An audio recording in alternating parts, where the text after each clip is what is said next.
Gotta put on a face, gotta put on a voice, gotta speak with action. Hey, welcome to a new episode of He Said with me, Jackie. And myself, Dylan. So, did you guys know Starbucks is removing 13 drinks off its menu starting on March 4th? They are Espresso Frappuccino, Cafe Vanilla Frappuccino, Java Chip Frappuccino, White Chocolate Mocha Frappuccino, Chai Creme Frappuccino, Caramel Ribbon Crunch Creme Frappuccino, Double Chocolate Chip Creme Frappuccino, Chocolate Cookie Crumble Creme Frappuccino, White Chocolate Creme Frappuccino, Ice Mocha Lemonade, White Hot Chocolate, Royal English Breakfast Latte, and Honey Almond Milk Flat White. Crazy, right? That's what I said. That's sure one tongue twister, my goodness, Jackie. I think it's kind of crazy. 13 drinks removed from its menu at Starbucks. I don't even go to Starbucks and I'm sad after hearing that. My goodness. What if one of those is my favorite, Jackie? What if one of those is my favorite?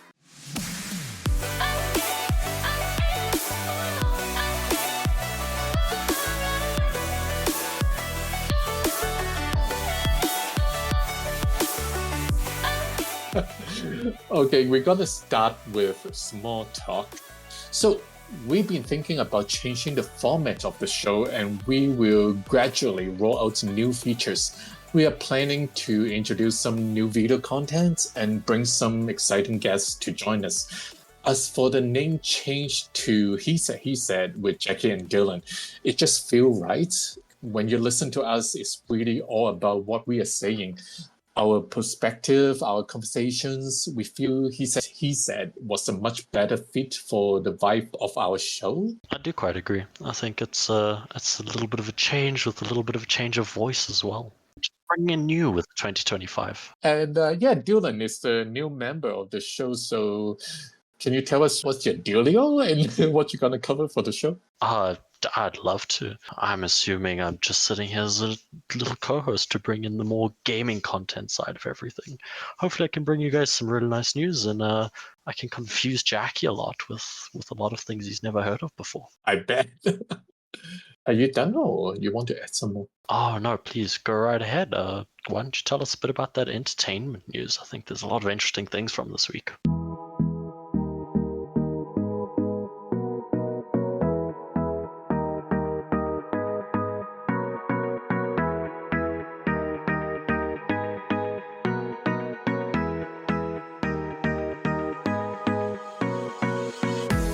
Yeah, so we're gonna start with the entertainment news this week. First one I'm gonna bring you is YouTube is introducing a new subscription called Premium Lite. Currently, YouTube offers a subscription called YouTube Premium, which gives users the ability to watch all videos plus access to YouTube Music without any ads. On February 20th, Bloomberg reported that YouTube is developing another subscription option called Premium Lite. This service will focus on offering podcasts and how to video clip without any advertisements. The existing premium plan currently costs about $13.99 per month. As for the Premium Lights, the price hasn't been officially confirmed. However, some Australian users already have access to this service. Report a price of Australian dollars 11.99, which is approximately $7.50 US dollars. YouTube Premium Lite will soon launch in the US, Australia, Germany, and Thailand, with potential plans to expand to other countries in the future.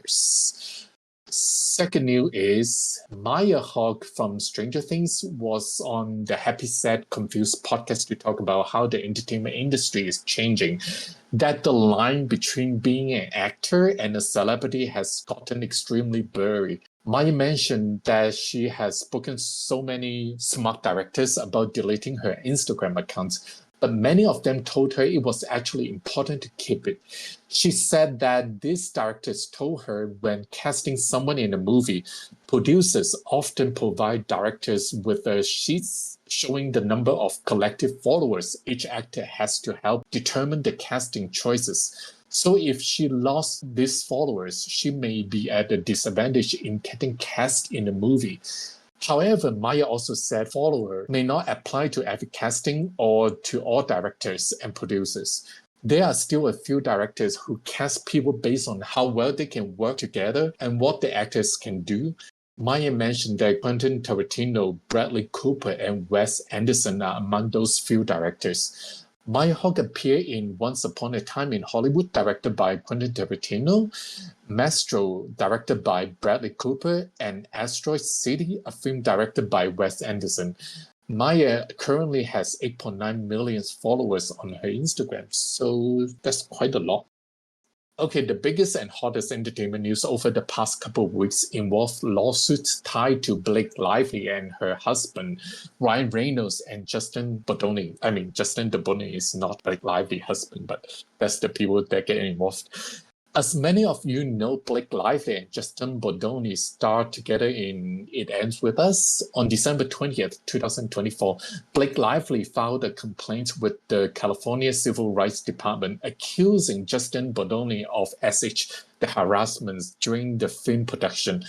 Her claims included unsolicited physical contact and unprofessional comments. Baldoni denied the allegation, and his legal team argued that communication between the two indicated a professional relationship and that Blake's claims were unfounded. When the SH case came out, Baldoni's talent agency, WMU, immediately dropped him.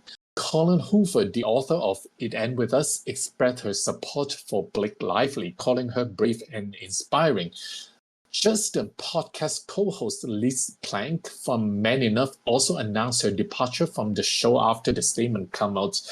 Liz and Justin been worked together for 4 years, but because of the allegation and without finding out the truth, she just dropped him and deleted all the episodes for their podcast. The New York Times is also involved in this lawsuit. On December 21st last year, they published an article titled "We Can Bury Anyone Inside a Hollywood Smearing Machine," which detailed Blake's allegation against Baldoni. After the article was released, Justin and others came out accusing Times of altered communications, stripped of necessary content, and deliberately spliced to mislead in the reporting. Rumors have circulated suggesting that Blake collaborated with the New York Times to publish this article detailing her allegation against Baldoni. Justin's team argued that metadata on the Times website shows that the paper had access to Blake's civil rights complaint well before the article was published before December 21st. And then on February 2nd, 2025 this year, Justin Baldoni launched a website, thelawsuitsinfo.com, to counter Blake Lively harassment allegation. The site includes a 224-page amended complaint and a 168-page timeline of relevant events. This website presents solid evidence, including text message, emails, a detailed timeline of the events, and behind-the-scenes footage from It Ends With Us. Justin's team launched this website because Blake's team was pushing for a gag order to prevent Justin's lawyer from speaking publicly and swaying public opinion. By releasing the website, Justin's team made all the details public, essentially rendering the gag order unnecessarily. On January 16 this year, Justin countered the lawsuit against Blake, her husband Ryan Reynolds, and other publicists with a $400 million lawsuit. He accused Blake's side of civil extortion, defamation, and more. Following Blake's complaints about harassment and a retaliatory smear campaign, additionally, Justin's team sued the New York Times over the article we just mentioned earlier. In my opinion, what Justin's team is doing is a bold move. Normally, you present all the evidence in court, not ahead of the hearing, but Justin's team released everything publicly through the website. As Johnny Depp lawyer said, posting the pleading doesn't seem to be out of bounds. These are pleadings made in the public records. Justin's team also leaked a 10-minute video from the set of the film. The footage showed Blake Lively going in and out of character, discussing how to act in the scenes and telling Justin what should be done. This is their way of showing that Blake's claim, specifically that no consent was given for certain scenes, are false. The first court hearing took place on February 3rd this year in New York. The judge did not prohibit either side from publishing information to the public or speaking with reporters, but they did rule that evidence that would be prejudicial to a jury and inadmissible at trial could not be released. The next hearing is scheduled for March 2025, which is next year, that the dates could change. On February 19, Blake Lively amended complaint dropped online, a full-on 144 pages of document. Her team submitted this new complaint just 2 minutes before the midnight court deadline. In the document, Blake alleged that Justin Baldoni made 2 female cast members uncomfortable on the set of It Ends With Us. While the document does not name these 2 cast members, but it states they are willing to testify in court if needed. If you read through the Blake Lively amended complaint, it came across as more about her personal feeling toward Justin rather than providing solid evidence received and proof compared to Justin's legal filings. There are no new facts or substantial claims against Justin, making the document appear largely speculatively and hearsay. Blake's attorneys also submitted a subpoena for Justin Baldoni's phone and internet records in an effort to expose him and others allegedly involved in the smear campaign against her. However, Justin's legal team has urged U.S. District Judge Louis J. Littman to deny these subpoenas. In addition, on Thursday, February 20th, Blake Lively's legal team requested a stronger protective order, citing threats and harassment directed at her and her family. Blake is suing Justin for alleged acid on the set and for the orchestrating a smear campaign against her. She has also added a defamation claim against Justin's lawyer. Meanwhile, Justin is countersuing Blake, Ryan Reynolds, and the New York Times for allegedly attempting to destroy his reputation and career. But keep in mind that all of this started with Blake Lively and Ryan Reynolds suing Justin Baldoni first. And I think it's because they both are under the assumption that he wouldn't have the financial resources to fight back. However, Steve Sarowitz, the billionaire co-founder of Waywear Studio alongside Baldoni, stepped in to support him. Steve, with a net worth of approximately $2.4 billion, is backing Justin up. Now it seems like Blake and Ryan Reynolds are hoping for a settlement, but Justin, Steve, and his lawyer, Brian Friedman, now saying they're not going to settle, they're going to fight. So that will be interesting to see what's going to happen, especially the next year when they are going to court. And speaking of lawsuit, Sean Diddy Combs' lawyer has quit after his defense in his sex trafficking case. Anthony Ricco, who joined Diddy's defense team in September 2024, filed a motion on Friday, February 21st, in the Southern District of New York Federal Court to withdraw as a counsel without further explaining for his departure. However, according to court document obtained by TMZ, Anthony stated, under no circumstances can I continue to effectively serve as counsel for Sean Combs, consistent with the ABA standard for criminal justice. Sources close to TMZ revealed that Rico felt unable to establish or maintain the kind of relationship necessary to effectively defend his client. Sean Diddy Combs was indicted by federal prosecutors in September on charges of sex trafficking, racketeering, and kidnapping. The indictment includes 3 alleged female victims, one of whom is his ex-girlfriend Cassie. Cassie is expected to testify when the trial begins in May. And that's my entertainment news for this week. Gosh, Jackie, that's such heavy stories from just 1 week. My goodness. Poor Blake Lively. I always find it so funny that they're both trying to just sway a public's opinion, which is what frustrates me about the legal system in these stories, because it's always what can we get people to believe rather than, oh no, I'm just saying my piece and leaving it be. Yeah, I think because of their public figures, so that's why they're doing this kind of thing. I mean, if this happened to normal people, they you know. That's not gonna happen. 100%. Same as you bringing up Miss Hawke's case, where she's just trying to go, look, I want to live my life. I don't necessarily want to have all these followers on Instagram. Could we maybe get rid of that? And their only plea is, well, you probably won't get a job in the future if you don't have social media. So it's getting to a point now where I think social media is taking over just a little bit too much with these number games of how many followers do you have. That's a very valid point. Next, we're gonna move on to Newcomers Corner, and Dylan gonna talk about what's new for gaming.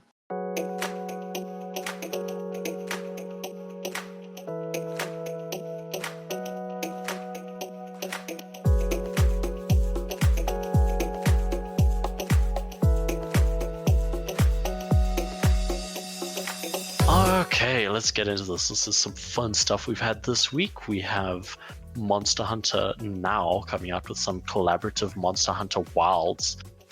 They're trying to get their mobile game Monster Hunter Now into some of the spotlight as they're bringing out their new Monster Hunter Wilds games quite soon. A lot of people have seen some news articles here and there claiming that one specifically was that it's a Hollywood blockbuster of the series. I think a lot of people are really liking the graphics that are coming into play, looking absolutely beautiful. Do you know when is the Wild coming out? It is coming out this week, Friday. The 28th of February 2025 will be the initial release date. Because as far as I know, the game will come out in PlayStation 5, Windows PC, and Xbox Series X. But if it's going to be on the subscription, that would be awesome. We have some unfortunate news there. Oh no. Monster Hunter Wilds will not be available on Game Pass at launch, as an announcement has been made by Capcom or Microsoft. I'm not too sure why they say or Microsoft, but one of the two official companies have decided that they will not be releasing it on the date.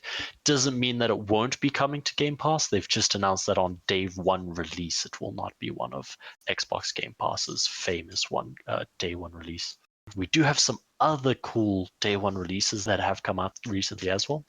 As of this week, we had quite an interesting, little bit controversial game, Avowed, release for day one on Game Pass, which we can get into a little bit later as well. Okay. However, we can come back on Monster Hunter Now. It is the mobile game where it's a little bit similar to Pokemon Go, except you now have Monster Hunter World. They recently came off of their Mr. Beast. Mr. Beast had one big event, and now their next event will be their own game. Monster Hunter Wilds will be collaborating for some cool in-game weapons and items that you'll be able to see from Monster Hunter Wilds being released. Okay, then we can move on to our second one over there that I mentioned, Avowed. If you are a fan of the action RPG genre, you may really enjoy this game. However, a lot of people claiming that they enjoy fantasy RPG games are not loving the game that much.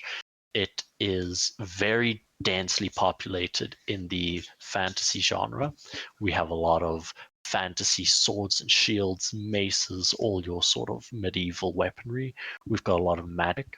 However, I personally have used the magic system. I haven't that many hours, so I can't say with a very strong opinion that I don't like the system, but from the little bit that I've used of the magic system, it's not my favorite in video games, especially when we have the claim of it's very similar to your Skyrim. So any of you people who really enjoy Skyrim, we're supposed to have this as sort of your waiting for Elder Scrolls 6 to maybe one day release if they ever decide to. Thanks, Todd Howard, for postponing it so many times. In my opinion, go back and play Skyrim for now. You'll enjoy that a bit more. If you're really wanting something new, something with a bit of a fresh paint, Avowed will take over for that, as it is a very beautiful world to play. And a lot of people have said it's a decently polished game. They can play it from beginning to end with very little issues. The biggest complaint I've seen, though, where there's just too many options for talking about things that just don't have much relevance to the game. A lot of people have used the example of how you can go and talk to a herbalist, and there's about 40 different options to talk about the different herbs in the garden, which I guess if you're a herbalist and you're an enthusiast of the plants, might be really entertaining. But I also would imagine you would want to get to the end of that discussion and find out what your mission is or your quest, rather than feel like you should be learning more about herbs in your free time. I agree. When I play a game, I would rather have less dialogues than dialogues. You're a get to the action sort of man. Exactly. And let's move on to the last new release we have coming up.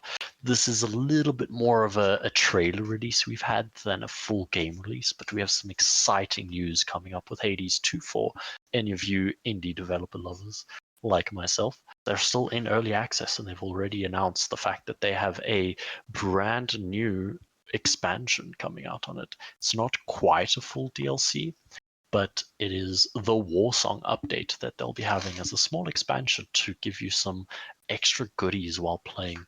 There's a lot of updates to make sure that some of the weapons that you have been complaining about are doing a lot better, and some of the weapons that you've been complaining about because they're way too strong and make the game too easy, those will probably be nerfed just a little bit. So yes, I won't go too in depth, as I'd like everyone to go and check it out for themselves, but if you're excited about Hades 2 and you really love a good roguelike with a lot of that, all that juicy Greek mythology in it, go check out Hades 2, the Warsong update trailer on YouTube. So Hades 2 is an early access game. Correct. At the moment. And they already have an update for an early access. Yes. That's an interesting topic we could use for another time, Jackie, as a lot of gaming companies are going into quite a funnel trend of putting their games into early access where they can live update the game instead of having to bring it out fully and then claiming that it's a full polished game. So it's a way for games to come out early, a little bit of early funding so that they can keep making the good games that they want to be making. All right, and then I think we should move along to some newcomers in the TV and movie industry. Okay, for TV and movie this week, there are some new updates about the live-action He-Man Master of the Universe movie. As far as we know, Nicholas Gallison stars as He-Man. Previously, we got to know that Camila Mendes is set to portray Tila. Jared Leto will play Skeletor. Idris Elba takes on the role of Duncan, or Man-at-Arms. And Marina Baccarin, James Pufoy, and Alison Brie are also part of the cast as well.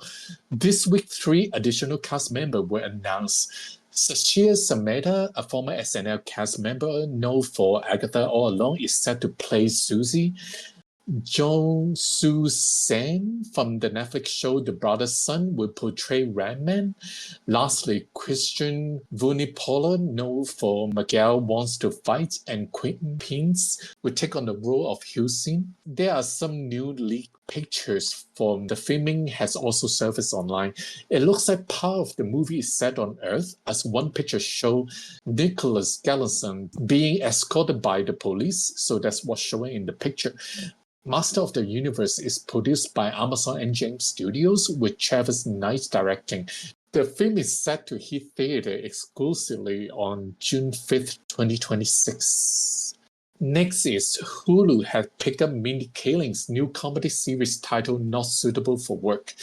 Mindy serves as the creator and the executive producer of the series alongside Charlie Grandy. The half-hour single-camera comedy centers around 5 work-obsessed 20-somethings striving for professional success, and if they have time, professional happiness in Manhattan's most glamorous neighborhood, Murray Hill.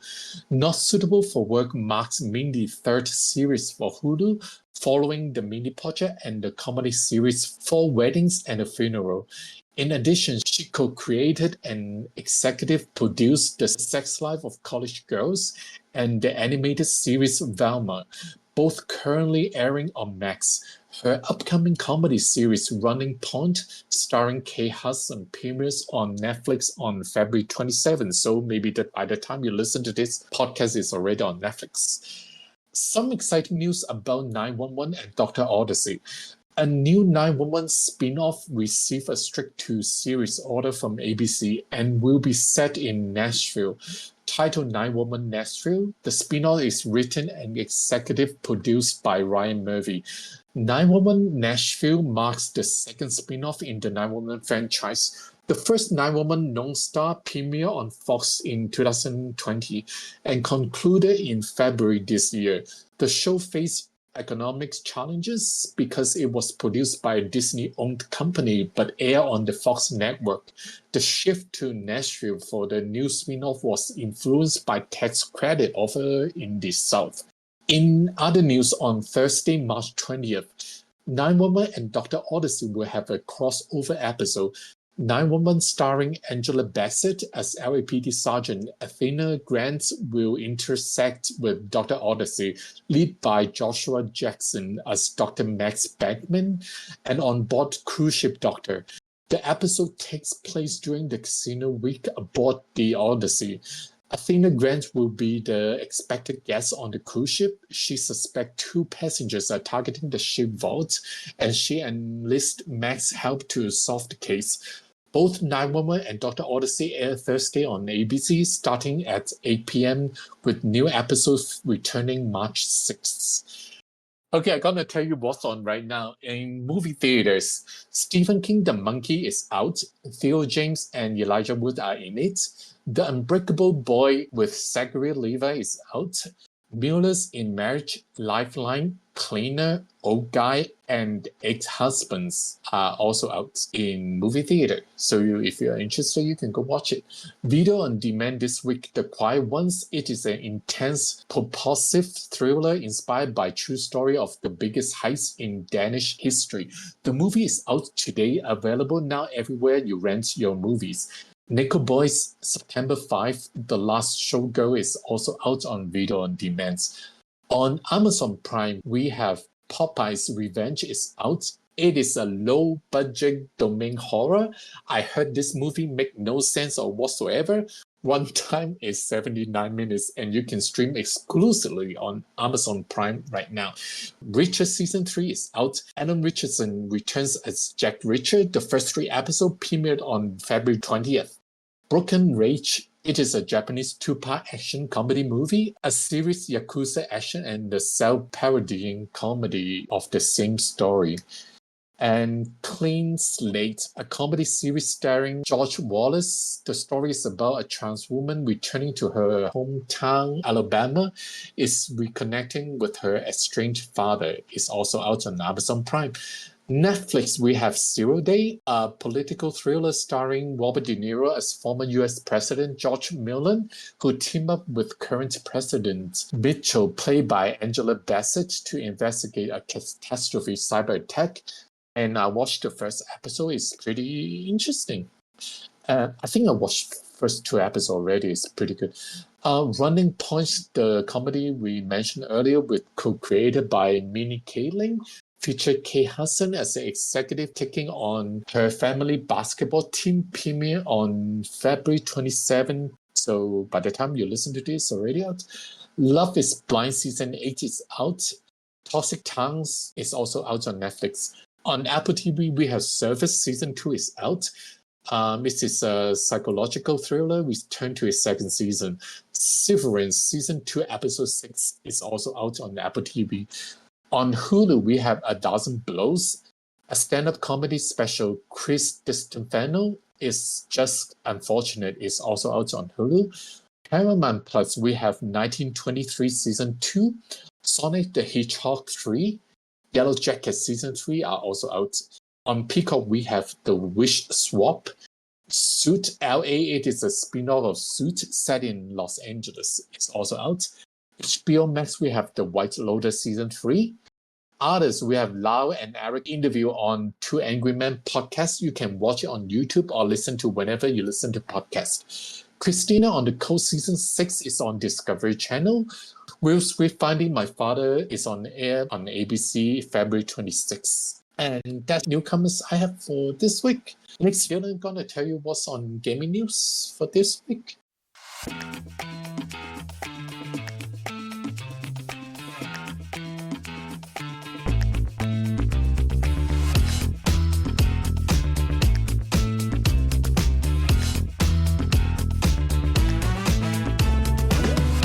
Dylan, what do we have? Ooh, we have some cool things that have been coming up through the gaming news this week as well. Aside from all of our fun newcomers, we start off with a little bit of sad news before we get to the fun part. Oh no. For anyone who is a little bit of an older gamer, people who appreciate when, in my opinion, games were at their absolute best with game design and storytelling. Viktor Antonov, the visionary artist who defined Half-Life 2 and also Dishonored, has unfortunately passed away this past week, and unfortunately, we lose people like him quite too often. We have visionaries who make some of our favorite video games. Sometimes it feels like they leave a bit too soon. It would be very nice to see him in some of their future, maybe Half-Life 3 release.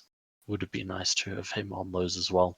Moving along, we have Epic Games banning their Fortnite player during quite a major event that they have.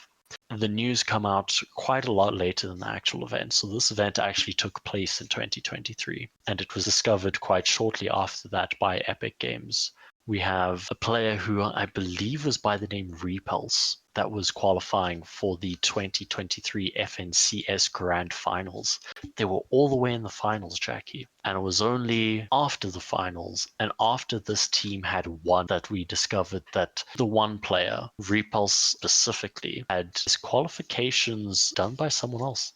He had shared his account to someone who goes by the player tag Forbes, and Forbes was actually the one who qualified for the 2023 FNCS Grand Finals and not Repulse himself. So unfortunately, when you cheat in your qualifiers, Epic Games seems to go and take your winnings and donates it to charity instead of allowing you to keep it. So that's what they've been showing the world at the moment. Don't cheat in our video games. Don't cheat in Fortnite.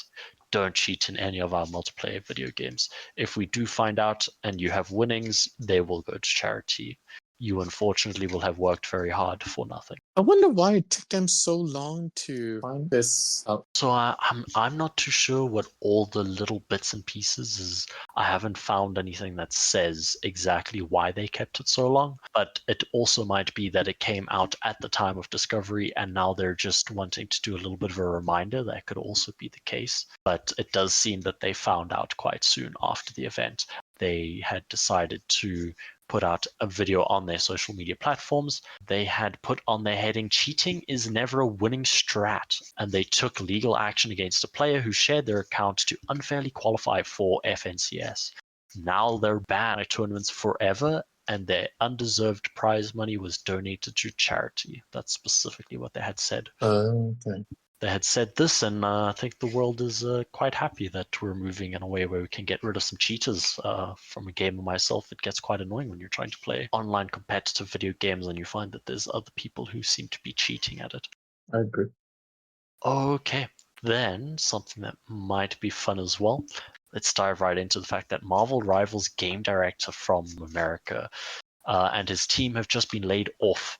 NetEase did release the following statement regarding the surprising layoffs impacting part of the Marvel Rivals team from Seattle. The Marvel Rivals team in Seattle is not very happy that they were laid off of the project, and it seems that their entire team have just been laid off. The head of the team was a bit disappointed as now he needs to go and find his employees some different jobs and some other postings because otherwise they're going to go hungry, and I think a lot of us are enjoying Marvel Rivals who are playing it, so we prefer that they don't. We think they did quite a good job with their video game.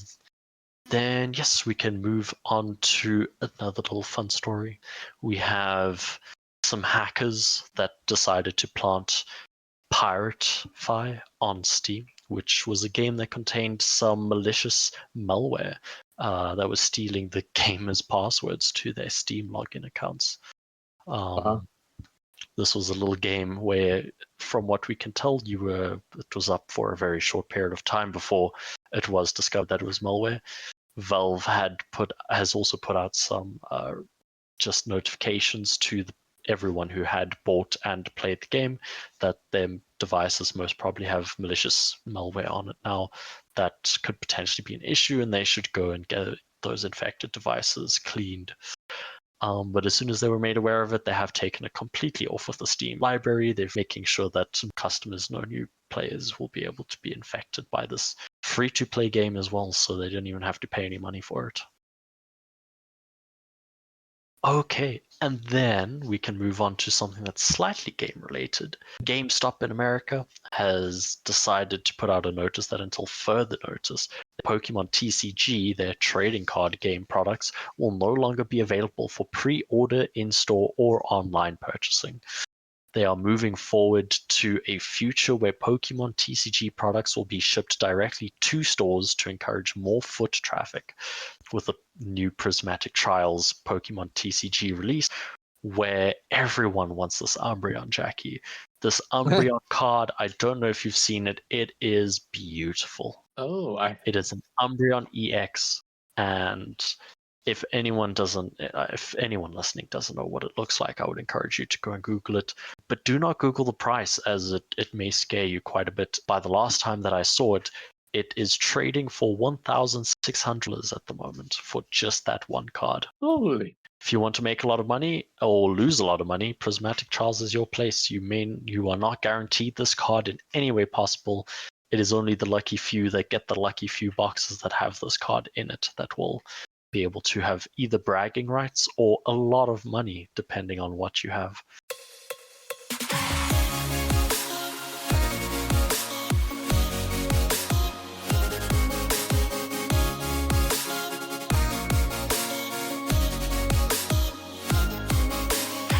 All right. Do we want to kick off into the topic of the week? Yes, so how we want to start? Okay, I think diving right into a little bit of internet drama might be the most fun way to do so. A little bit recently, didn't happen this week, I will admit.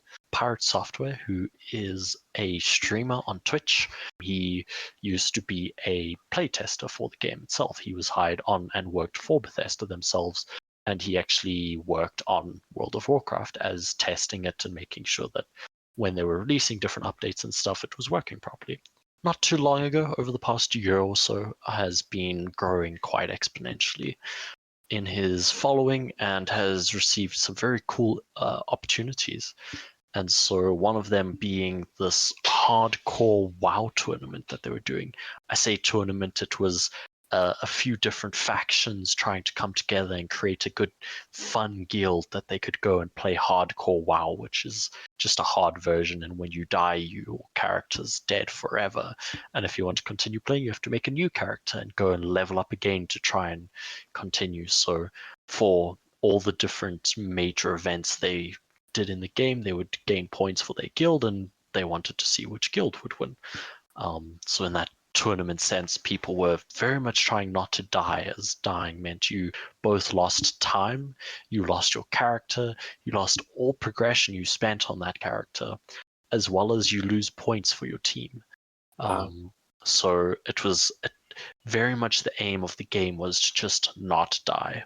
We have a little bit of drama here where Pirate Software himself did not die in this issue. However, he did seem to, as the WoW community call it, roach out of a situation, which just means he turned and he ran and he abandoned his team, is what they claim. And so we'll get into what exactly happened, which is starting a little bit early in the day then they do what they call a raid. So you get together with 5 or 6 of your buddies, or sometimes, which I think in this situation it was, is some strangers who you're affiliated with. So they were his guild members, but they weren't necessarily his friends. And so they went into a dungeon where there's a whole bunch of monsters, and they were trying to get to the end of it to defeat a boss that would give them some very tasty loot. And going through this area, there's something in World of Warcraft. Basically, you decide to play as one of the classes in the game. You can be an elf, you can be a dwarf, you can be a goblin, can be a troll. There's a whole lot of different, they give you a whole bunch of different actions and abilities that you can go and use in the game, as well as weapons and armor mainly then acquired through boss battles. And so we have in this scenario Pirate Software, who is a wizard troll that he is playing for his guild. And so in this very particular scenario, they're in a dungeon and they reach a point where now they do something we call pulling. So they were trying to talk it out and plan out how they're going to take out one of the enemies, and decided that walking up a ramp would be the best idea, where unfortunately this area is known for enemies being able to be pulled from really, really far away. So they've got a really long range of being able to notice you as a character and come to fight you. And so they ended up having too many enemies walking at them. We see in some clips that there's a few people in the party that are now trying to fight and slowly walk away. Pirate Software himself immediately gets on the floor. He almost dies to an enemy trying to hit him. Luckily, he has a spell that saves him, and then he gets away really fast. I don't think realized that he was one of the people that caused a little bit of an issue, but at the end of the day, he was also like, well, I was trying to comply with what the actual leader of the team, which is the tank, because the tank needs to know what they are able to manage or not. So they had sort of made him the leader. And I think he was also quite a bit more experienced than the rest of them. With Pyro Software and the drama, he roaches out for the first time. The team decides to go back in for a second try a little bit later. Not in the same place, but they did decide to make some very questionable choices. They ran into the middle of a big area where there were a lot of enemies about. So they decided to start fighting in the middle of nowhere where there was a lot of danger. Then the boss starts coming, and one of the players starts yelling, "Run!" And Pirate Software turns around and he starts walking away. And everyone's okay, and they're slowly trying to fight their way to safety, trying to keep their tank alive, trying to make sure the tank is taking hits. But if you do go watch some clips back, you notice that also the person that yells run is, one, not the shot caller, so he's not supposed to be telling the team what they should be doing. And two, he's not doing anything to assist the team. He's sort of walking backwards and forwards and not doing a whole lot to actually fight anyone. Pirate Software proceeds to run a bit. He turns back for, maybe a second or two. And he casts a spell that he tries to get a little bit of slow, a little bit of damage off. Some people argue that it wasn't what should have happened. A lot of people have argued over he didn't cast anything because the boss couldn't be slowed by his abilities, only the NPCs behind them. So a lot of people were arguing he could have done this, he could have done that, he could have done all of these things, and then all of a sudden it changes to he didn't do anything and he just ran. He didn't even turn back and look, which if you watch the feedback is very untrue. He turns back, he casts a spell for a very short amount of time. And I think it was the tank, the person being attacked, was asking for the enemies in the background behind the boss to be killed, taken out. And so he does this. He casts the spell for long enough where it does actually kill them. So he sort of goes, I've achieved what they've asked for. The tank survives for quite a lot longer, but unfortunately it is at that point that they lose one of their characters. So one of their teammates has died. And that's what the big issue is here, is that they've lost a teammate because of really poor communication and not a very good team synchronicity, no good cohesion between all of them. So this wasn't the guild leader, this was the second in command, decided to ban Pirate Software from the guild, which later on the guild leader said, look, I was unavailable at the time, but had you given me the time to have a say, I would have told you guys to get over it, and no, he shouldn't be banned because it's whatever. And this is where it gets really juicy, Jackie, because the guild leader ends up leaving the guild because of how angry he got at the guild. This isn't a temporary, he left for a bit and then came back. He decided he did not want to lead this guild at all anymore because all of the people in it, all of the interactions he's seen, he was like, I'm over it, I'm done. These people are actually just not fun to be around, which I find incredibly funny because he's your leader and you treated him that badly that he left you guys. It's interesting what you said about earlier, that a lot of people complaining about the gameplay or how other people interact in the game. Right. I feel like everyone think they're doing the right thing, but in reality, it may not end up that way. Yes, exactly. So sort of like a perspective of, I think I'm doing the right thing. Exactly. It's very interesting how everyone think, even though they are the same game, but everyone have their own style to play that game. Yeah. Very true. And their own opinions on what is the correct way to play it as well. As I said, like everyone think they play the correct way, but who knows? Yeah.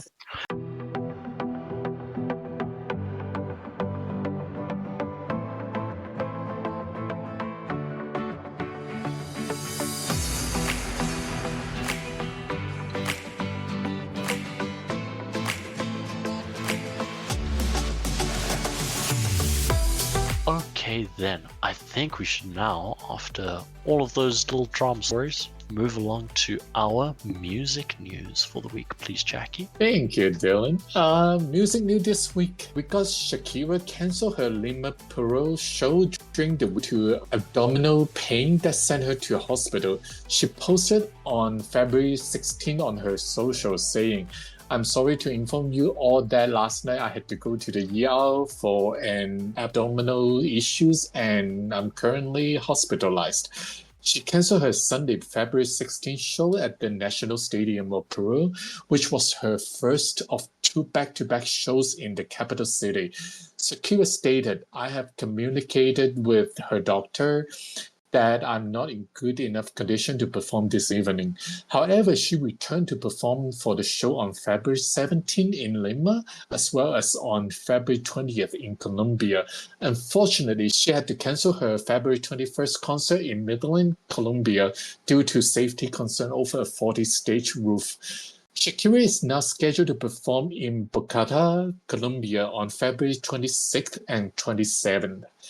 Next is Lady Gaga will be on SNL as a host and a musical guest on March 8th. So if you're a Lady Gaga fan, you don't want to miss this. Cynthia Erivo posted a snippet of her upcoming album set to release on February 28th. And Lil Nas X also revealed a new single, Hot Box, coming next month as well. For concert news, Jennifer Lopez and Troye Sivan are heading to World Pride Music Festival in Washington, D.C. this June 6th and 7th. Other performances are Galactics, Grimes, Kim Petras, Marina, Paris Hilton, Purple Disco Machine, Raya, Rita Ora, RuPaul, Sylvie Tucker, and more. Sid will be the special closing guest on the 7th, so if you are a big fan of them, go have a look in Washington, D.C. And lastly, Blackpink revealed dates for their upcoming world tour kicking off in July. They will start at the Goyang Stadium in South Korea on July 5th and 6th. Then they will start their US and European tour from Los Angeles, then go to Chicago, Toronto, New York, Paris, Milan, Barcelona, London, and the last trip will be at Tokyo, Japan on 16 and 17, 2026. And also Lady Gaga announces she will be performing in Brazil on May 3rd for Mayhem on the Beach. So if you're a big fan of Lady Gaga, go have a look in Brazil. New music out this week for singles. We have Call Me When You Break Up by Selena Gomez and Gracie Abrams, Extra L by Jennie and Doche, LV Back by Don Toliver, J-Hope, Speedy, Pharrell Williams, Higher Love from Smurf soundtrack by Daisy Trill, DJ Khaled, Cardi B, Natania, and some High. Too Much by Dove Cameron, Taste by Coco Jonas, Butterfly by Marina, Dream Woman by Suki Waterhouse, and Updates by Burna Boy. For albums this week, we have So Close to What by Tay Murray, People Watching by Sam Fender, Nothing's Ever Good Enough 2 by Ian Dior, and Reflections from the Vault of Smoke and Mirrors by Imagine Dragons. And that's my music news for this week. For competition and events, are you ready? Yes, let's go.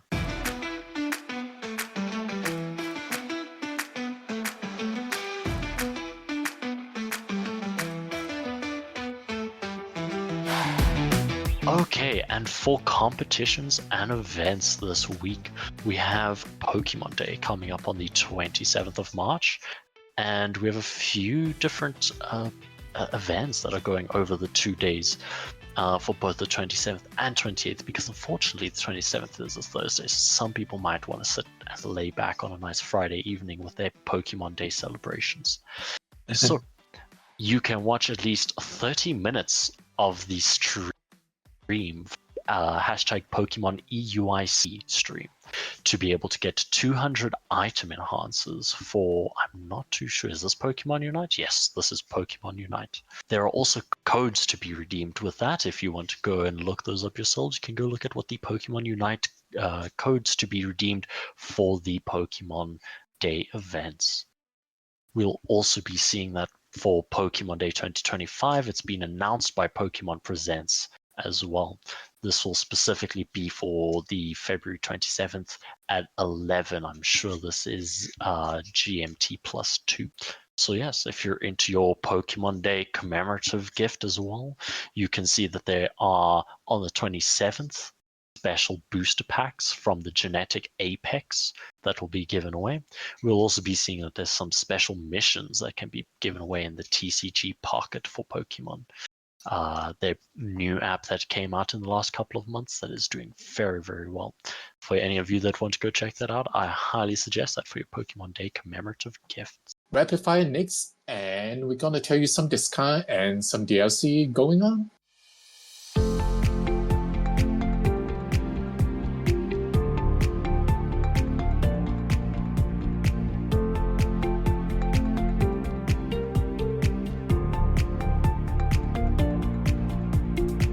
And what do we have, Dylan? For our Nintendo US eShop, we can see that for our Nickelodeon All-Star Brawl 2 Ultimate Edition is out for only $15.99.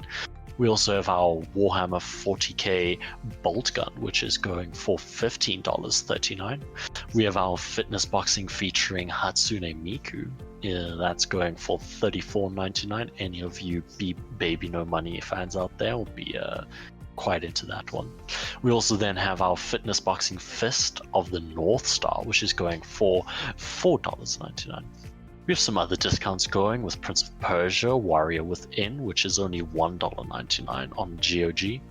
We have Dragon Ball Super, the complete series on Blu-ray, which is currently on sale for the limited edition steel box, which is set at 39% off on your Amazon US.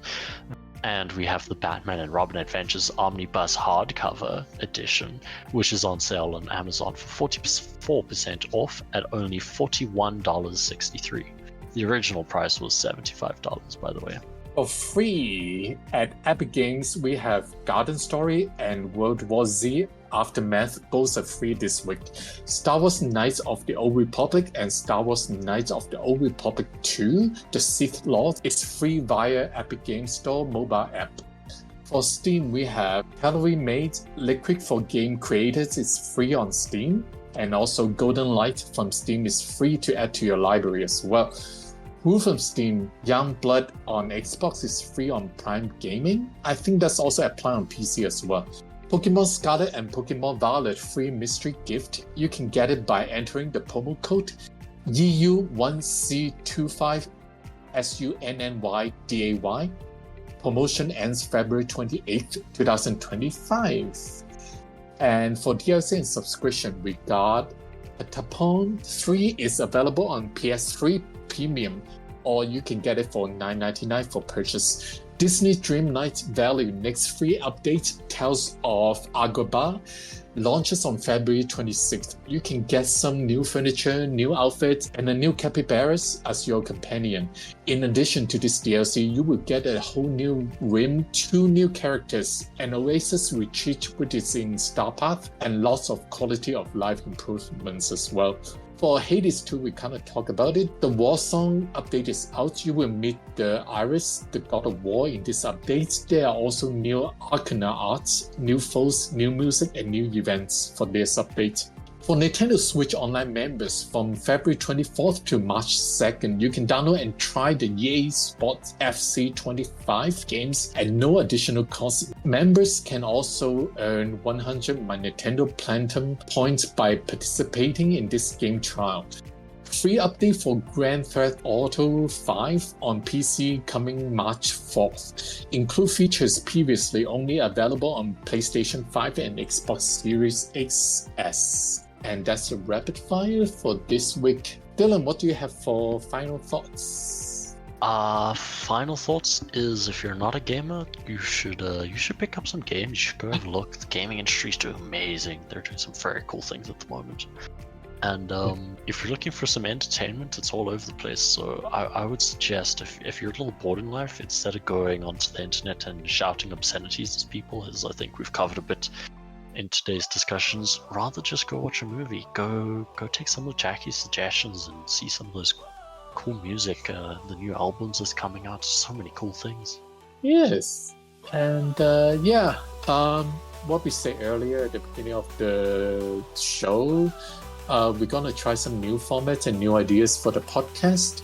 We will have new interview. So far, who signed up for our podcast, we will have Bird Box author Josh Mellerman will be here. Mike Carey, who is co-creator The Sandman Present Line, Lucifer, and many more, and maybe more guests in the future. We will let you know. And that's my final thoughts. And we will see you next week, hopefully. Hopefully. Thanks for listening to us. He said. And we'll see you next week. Bye. Bye. Every time's gonna make me what you want. Good and times gonna make me what. Every time's gonna make me what you wanna. Oh. Every time's gonna make me what you wanna. Cutting down's gonna make me what. Every time's gonna make me what you wanna. Oh.